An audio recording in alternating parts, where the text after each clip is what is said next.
Tsy efa misaraka amin'ny fety ny sakafo ny crêpe eto no resahantsika efa manomboka ankafiziny malagasy ity sakafo ity ary azo atao tsara ny mampiaraka izany amin'ny sakafo hafa na io masira na ihany koa mamy ho an'ny asaindasy manokana dia voafehan'izy ireo tsara ny tontolon'ny crêpe sy ny manodidina azy azo tsy faina tsara amin'ny vidy mirary ary miavaka amin'izao fety izao.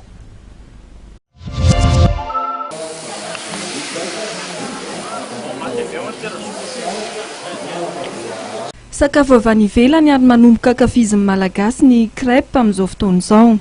Ho fanomezana fahafaham-pon'ny mpanjifa, ny crêpe asaindasy dia manome tolotra hisafidianan'ny mpanjifa amin'izao fety Noely izao. Na ny crêpe mamy na ny masira dia voafehan'ny crêpe asaindasy avokoa. Ity toeram-pisakafoanana ity dia mandray anjara ao anatin'ny La Grande Braderie de Madagascar. Miezaka trany izahay no manantona anareo mpanjifa dia aty amin'ny braderie stand 39 sy 40 misy ny équipe-ny crêpe asasa aloha hatreto misy ny tolotra mazava ho azy ny crêpe au fromage sy ny fromage ary ny banane sucre beurre reo zany dia ahitanareo fihenam-bidy rehefa tsy aty amin'ny braderie nareo tsotra ny prix any amin'ny shop any Ambatonakanga sy Tanjombato fa aty zany mihena kely ny vidiny arak'izay anarana hoe crêpe asaindasy zay dia basé amina crêpe zany ny tolotra avokarinay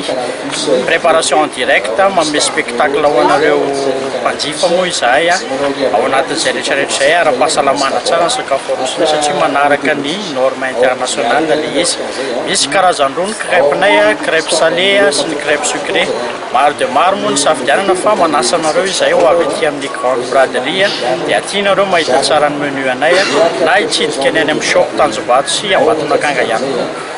Amin'ny mahafety ny andro moa zany dia sady manara loatra ihany izay atao amin'ny crêpe asaindasy miarahaba ireo client-nay sy ireo izay mbola ho client-nay tratran'ny krismasy amin'ny fety sambatra dia araka ny efa teneniko teo be dia be ny fihenam-bidy fa manasa anareo izahay ho avy aty amin'ny stand 38 sy 39 40 azafady ity amin'ny palais de sport Mahamasina. Hatreto aloha zany dia ny produit vaovao no ezahanay lanceny ety misy ny big chicken, big porky sy ny big seafood reo zany ho antsika izay tena hoe mbola tsy ny visité dia tena manentana anareo zay anjifa an'ireo crêpe sy vokatra vaovao vokarinay ireo eny Ambatonakanga dia ao Tanjombato dia Atsoatsy ao Analakely ao amin'ny Urbania.